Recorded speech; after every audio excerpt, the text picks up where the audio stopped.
Hola a todos, ¿cómo están? Hoy vamos a empezar la unidad 3 y en esta unidad vamos a ver tres temas fundamentales. Termodinámica, los fundamentos, enzimas y los conceptos básicos de metabolismo. Vamos a comenzar entonces con los fundamentos de termodinámica. Todas las biomoléculas que vimos hasta ahora no están estáticas en la célula, sino que participan en muchísimas reacciones químicas que ocurren de manera ordenada y siguiendo estrategias que han sido seleccionadas a lo largo de la evolución. En las transformaciones químicas, aparte de considerar los reactantes y los productos, debemos tener en cuenta la energía.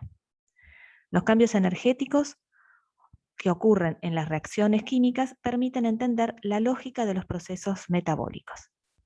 La termodinámica, entonces, se ocupa del estudio de la energía y sus transformaciones. Las leyes que rigen la termodinámica son aplicables también a los procesos químicos y biológicos.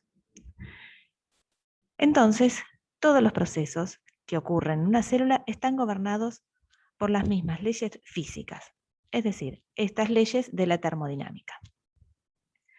La primera ley de la termodinámica establece que la energía total de un sistema y su entorno permanece constante. Esta energía depende solo del estado final y del estado inicial, y no del proceso. Y esta determinación tampoco sirve para predecir si una reacción ocurrirá espontáneamente. La segunda ley de la termodinámica establece que un proceso ocurre espontáneamente si aumenta la suma de las entropías del sistema y su entorno. Cuando hablamos de entropía nos referimos a una medida del desorden molecular del sistema. Muchos procesos biológicos, como la generación de estructuras, aumentan el orden y por lo tanto disminuyen la entropía. Pero esta disminución en la entropía puede ocurrir solamente si la entropía de otras partes del universo aumenta en igual o mayor magnitud. A modo de ejemplo, vamos a ver el caso que tenemos representado acá. Si tenemos un contenedor que está dividido, en el cual hay 2 moles de hidrógeno gaseoso de un lado y 1 mol de oxígeno gaseoso del otro, al retirar la división entre ambos gases, estos se van a mezclar espontáneamente hasta la uniformidad.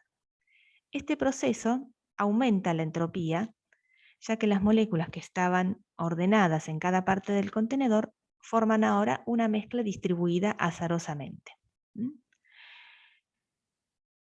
Cuando en esa mezcla el hidrógeno y el oxígeno comienzan a reaccionar químicamente, la entropía local disminuye, porque 3 moles de 2 reactantes diferentes se combinan para dar 2 moles de producto. El gas es ahora un set uniforme de moléculas iguales. Sin embargo, la entropía del universo aumenta por la liberación de calor al entorno, el cual hace aumentar la entropía de las moléculas del entorno, incrementando su movimiento azaroso. Este aumento de la entropía del entorno es suficiente como para permitir la formación espontánea de agua a partir de hidrógeno y oxígeno. La energía habitualmente se define como la capacidad para realizar trabajo.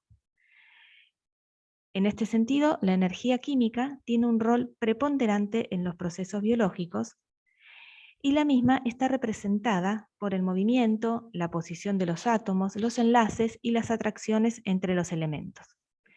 Al producirse una transformación química, se rompen y generan enlaces y el contenido energético de los componentes aumenta o disminuye. El curso de una reacción química estará determinado por el contenido de energía del sistema y el intercambio con el entorno. Recordemos que un sistema es una porción de material que queremos estudiar y todo el resto se lo considera entorno o medio. el contenido de energía antes de que ocurra alguna transformación química se lo llama estado inicial y luego del proceso se denomina estado final.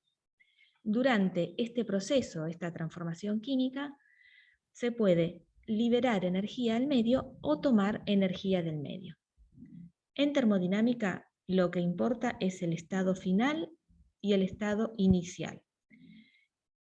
Y no es tan relevante el mecanismo por el cual se alcanza el estado final a partir de uno inicial.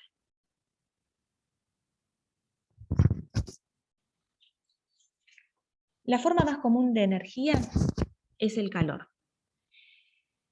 Y el calor está presente en casi todas las reacciones químicas. Si una reacción es acompañada de consumo de calor, se denomina endotérmica. Y por el contrario, si la reacción es acompañada de generación de calor, se denomina exotérmica. Entonces, podemos medir la energía calórica liberada o consumida en un sistema a partir que se encuentra a temperatura y presión constante. Y eso es lo que se denomina entalpía.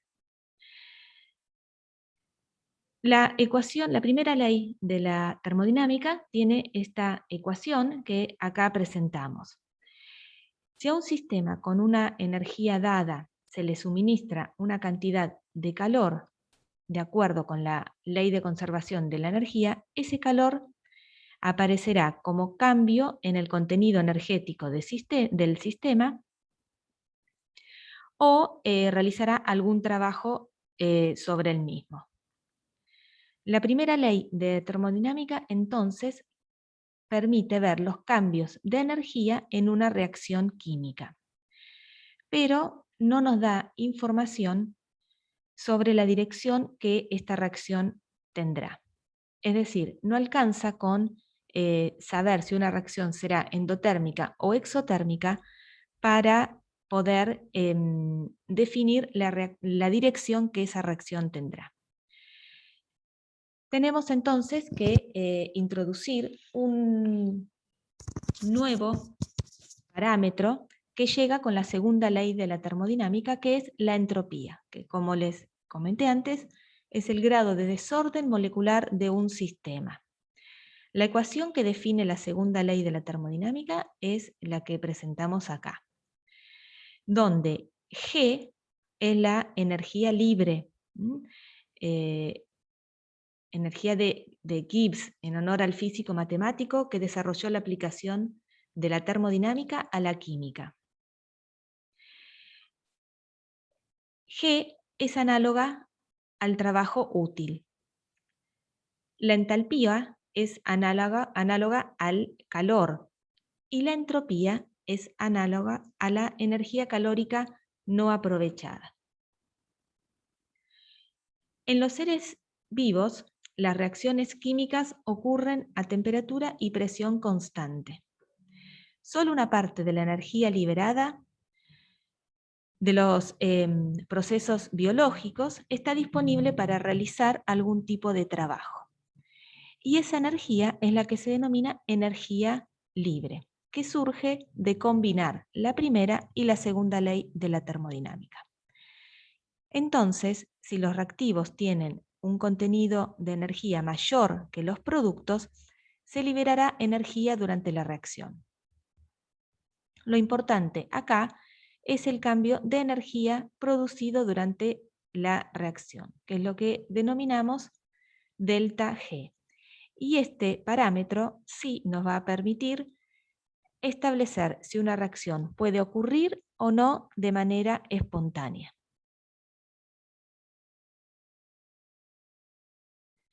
Cuando el sistema pierde energía libre durante la reacción, la energía libre de los productos será menor que la de los reactantes y el valor de delta G será negativo. Eso es indicativo de que la reacción ocurrirá espontáneamente. Por el contrario, si la energía libre del sistema aumenta y el delta G es positivo, la reacción no ocurrirá espontáneamente y requerirá un aporte de energía para ocurrir. La tendencia a aumentar la entropía es la fuerza que determina la dirección del proceso. El calor será liberado o absorbido por el sistema para permitir que él y el medio alcancen el estado de mayor entropía, tal como lo indica la segunda ley de la termodinámica. El delta G depende solo de la energía libre de los productos y los reactantes. Es independiente del mecanismo molecular de la transformación. El delta G, por ejemplo, de un proceso como puede ser la oxidación de la glucosa, el delta G de este proceso, cuando ocurre bajo las condiciones fisiológicas en la célula con la acción de las enzimas, es el mismo que si ocurre en el laboratorio sin la acción de las enzimas. Y el delta G no proporciona información sobre la velocidad de la reacción. La entropía tiende a aumentar y la energía libre a disminuir. En los procesos químicos, esta tendencia se da hasta alcanzar el equilibrio, donde la entropía es máxima y la energía libre es mínima. En conclusión, determinando el cambio de energía libre, podemos predecir el sentido de una reacción química.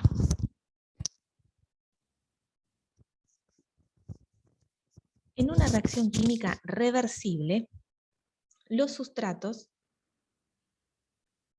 denominados A y B, o también llamados reactivos, se combinan para dar los productos C y D.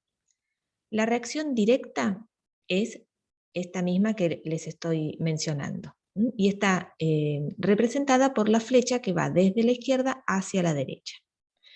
Pero también puede ocurrir que los productos C y D se combinen para reconstituir los reactivos A y B.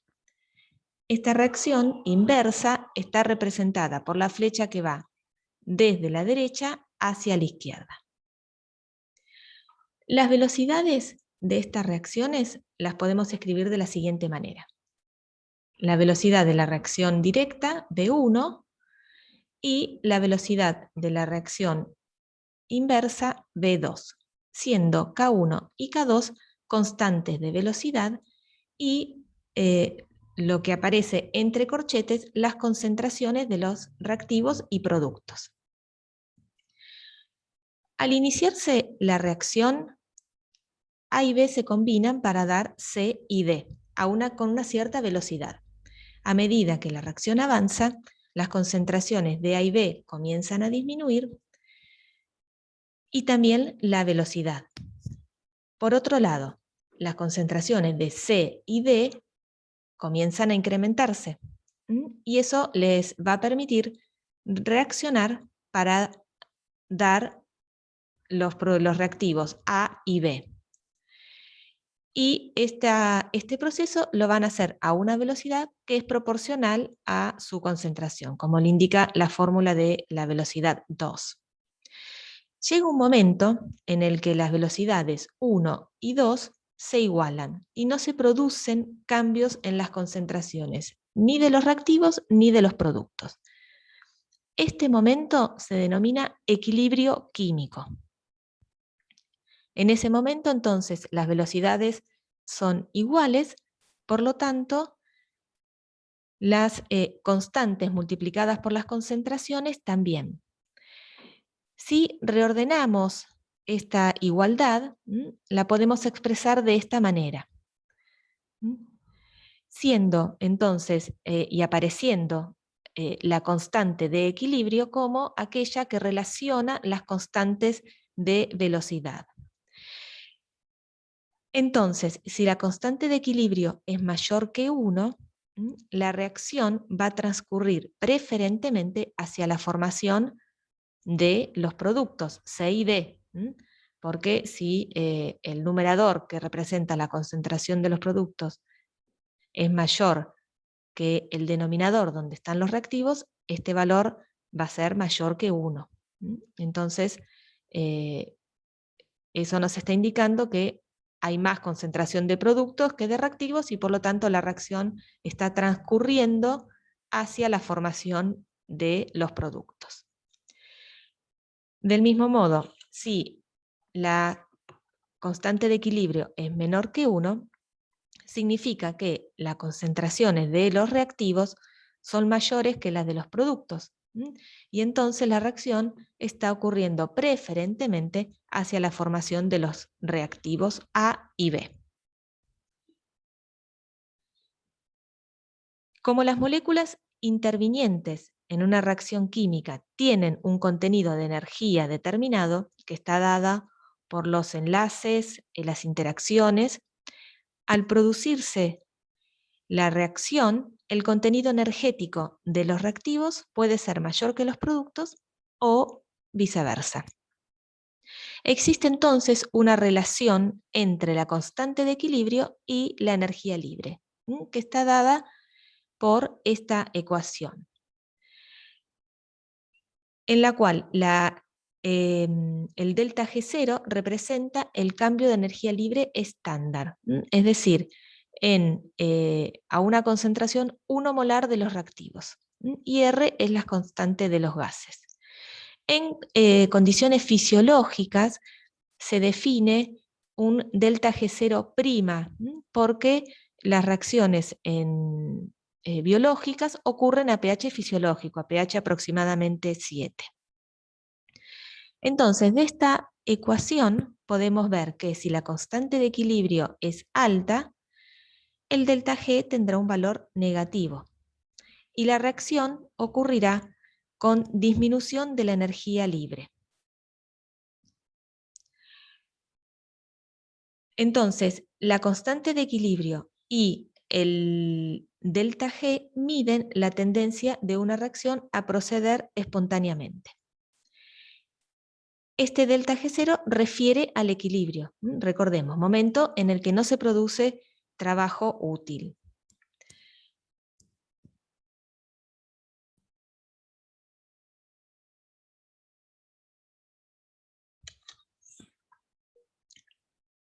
Perdón.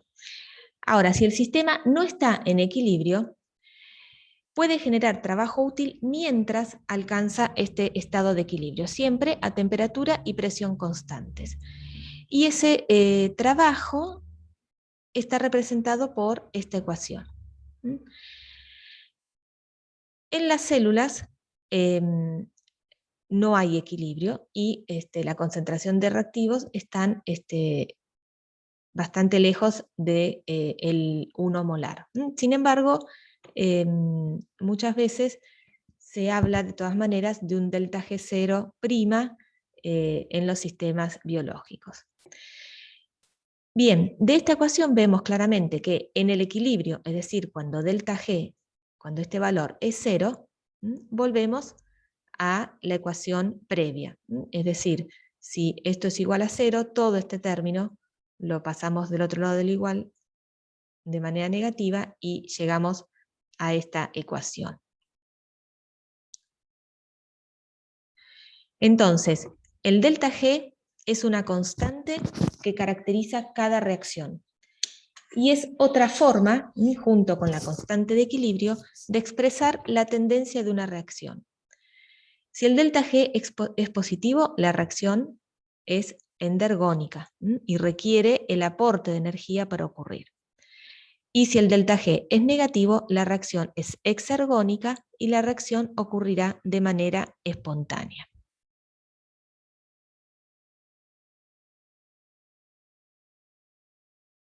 Las leyes de la termodinámica aplican a sistemas cerrados, que no intercambian energía y pueden alcanzar el equilibrio. Pero claramente las células y los seres vivos son sistemas abiertos y sus componentes están en un estado dinámico estable, en el cual la tasa de formación de un compuesto determinado está balanceada por la tasa de remoción o de consumo del mismo. Esto es distinto al equilibrio termodinámico. Es un estado estable dinámico. Los sistemas biológicos parecen contradecir la segunda ley de la termodinámica, en el sentido de que producen un aumento de energía libre y un orden en el sistema. Por ejemplo, a través de la construcción de estructuras moleculares altamente ordenadas, como cualquiera de las biomoléculas que estuvimos viendo. Pero esto se realiza a costa de un aumento de la entropía en el medio, como fue el caso que vimos al principio de la formación del agua a partir de los gases hidrógeno y oxígeno. Los organismos vivientes son sistemas abiertos, existen en un estado dinámico, aumentan la entropía del universo y son irreversibles.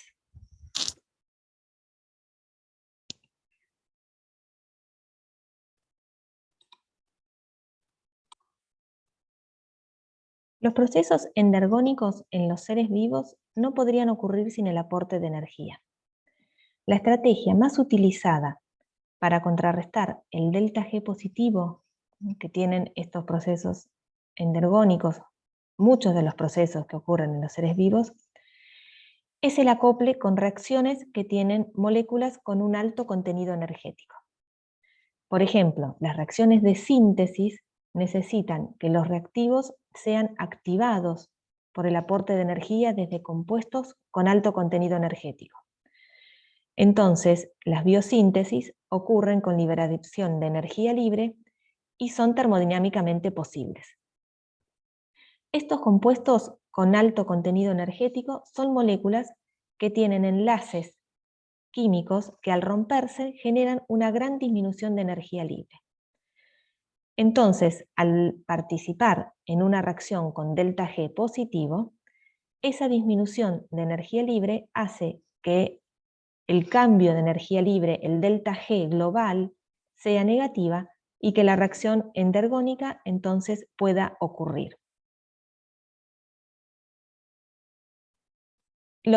Estos compuestos que tienen alto contenido energético tienen algún enlace con un nivel alto de energía que se corresponde con un delta G de entre menos 20 y menos 60 kJ por mol. Y ese enlace de alta energía se representa con un símbolo similar al aproximado, que ahora lo vamos a ver. Dentro de estos compuestos de alto contenido energético, el ATP, adenosina trifosfato, que es un nucleótido, que ya lo hemos visto en la unidad de ácidos nucleicos, es el dador universal de energía libre. Este nucleótido tiene en sus enlaces, en sus fosfatos, enlaces de alta energía. En esta tabla vemos algunos los valores de energía libre de algunos de estos compuestos. Como les mencionaba, los enlaces de alta energía se representan con este símbolo. Es muy frecuente la transferencia de un grupo fosforilo a una molécula con menor energía libre. Y esa capacidad de transferencia de grupo fosforilo se llama justamente así, potencial de transferencia de grupos fosforilos.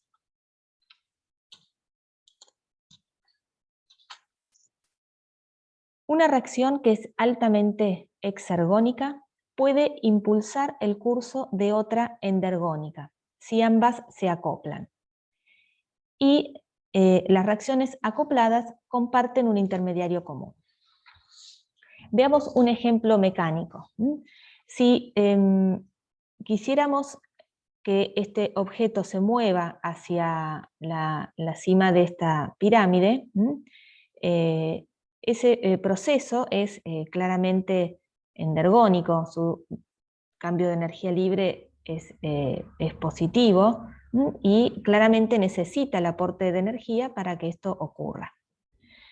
Por otro lado, el movimiento de un objeto en la misma pirámide hacia abajo libera energía potencial que se puede utilizar para realizar trabajo, ¿sí? Ese es el principio justamente de esta polea.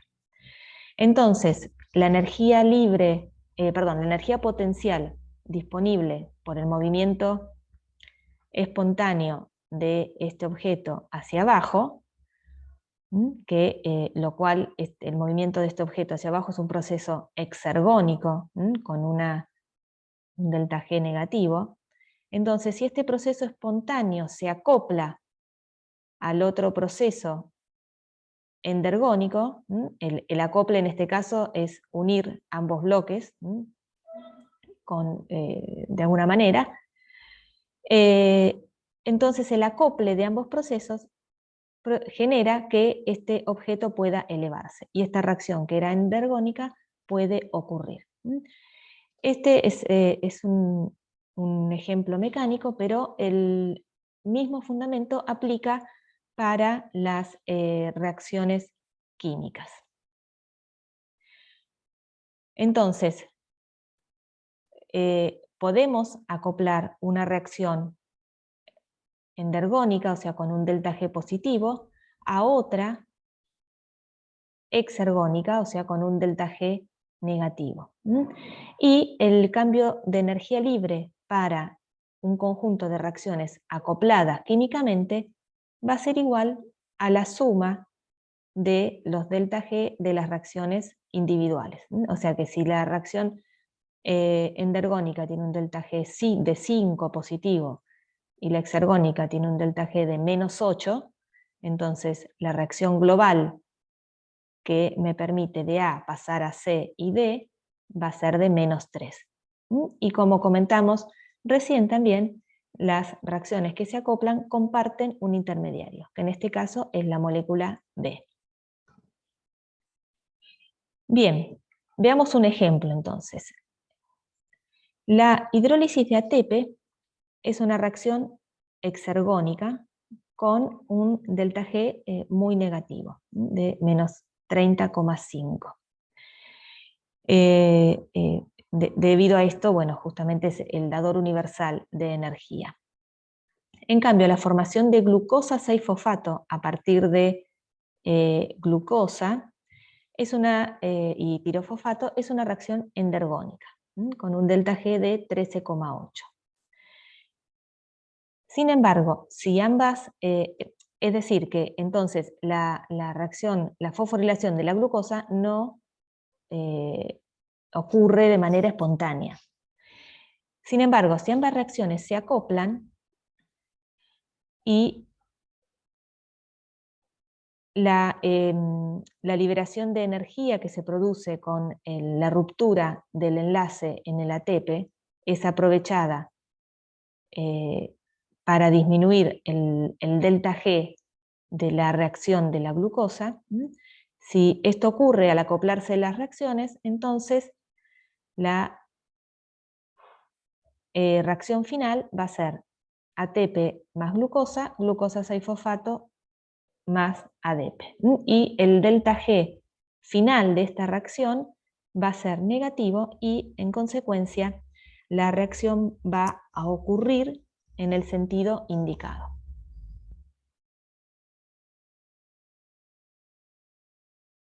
Así, en la célula, las reacciones que requieren energía están acopladas. Veamos ahora el ejemplo químico.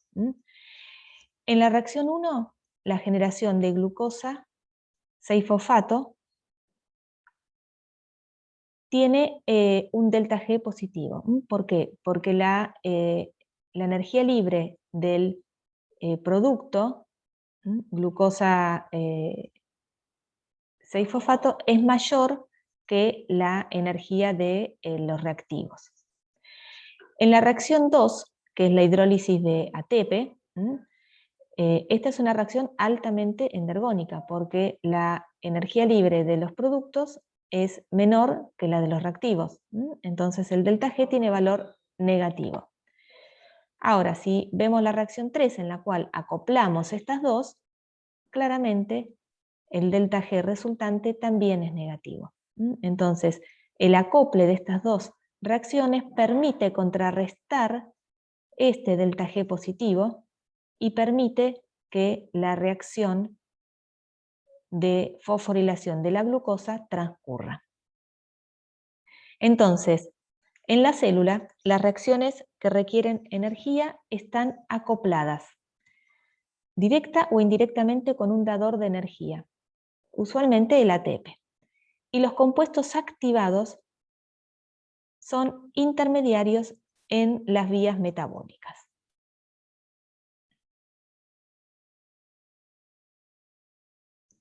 Bien, ahora, ¿qué es lo que nos da idea de la velocidad y el mecanismo de las reacciones químicas? Eso es la cinética química. Si tenemos una reacción en la cual A se transforma en B, la velocidad de esta reacción química la podemos medir como cambios en las concentraciones de reactivos o productos en función del tiempo. Entonces, eso se puede medir, por ejemplo, en unidades como micromol por minuto, o sea, micromol de producto generado por minuto.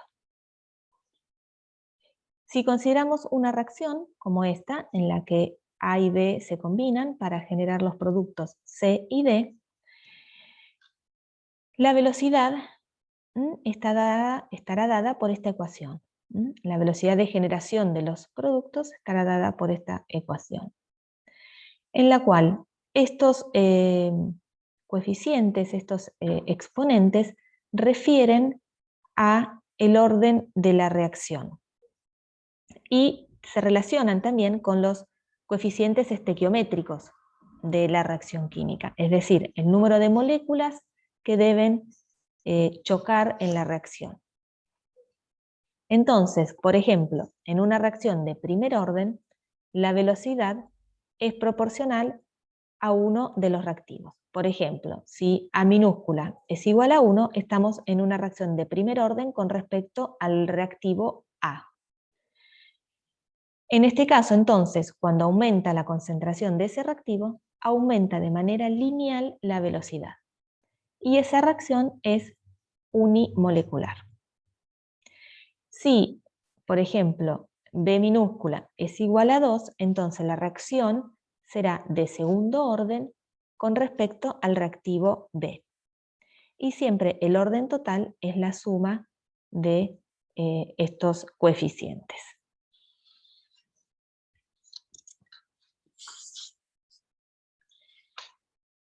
A pesar de estas consideraciones termodinámicas, los reactivos siempre necesitan un suministro inicial de energía para comenzar a reaccionar.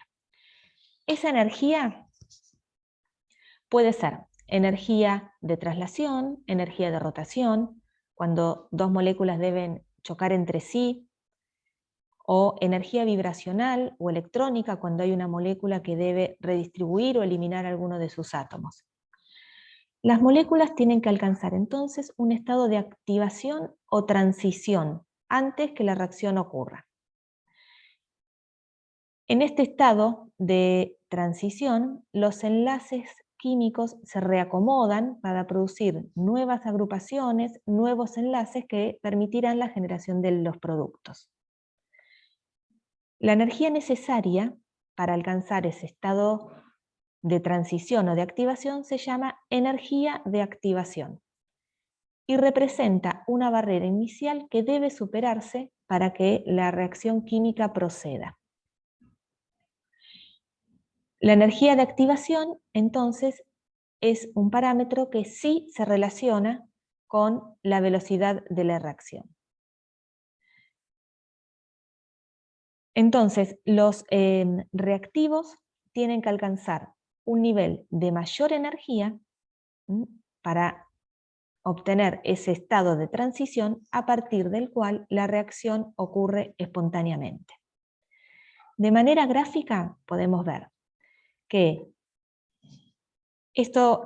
alcanzar este estado de transición implica alcanzar un estado de mayor energía, ¿no? Que viene representado como por esta cima de la colina. Y esa energía de activación, la dimensión de esa energía de activación, se relaciona con la velocidad de una reacción química. Cuanto menor es la energía de activación, mayor es la velocidad. Entonces, también podemos representar este curso de la reacción química con un ejemplo mecánico. Supongamos que los reactivos A y B tienen que llegar a un lugar de menor altura, en una montaña, pero que para eso primero tienen que superar una elevación en el terreno. Entonces, A y B van a necesitar un suministro de energía para superar esa barrera inicial, para alcanzar esa parte más elevada del terreno y luego llegar a la parte más baja. La diferencia de energía entre el nivel en el que se encuentran A y B y el nivel en el que se encuentran C y D, o sea, el nivel de los reactivos y de los productos, representa el delta G de la reacción.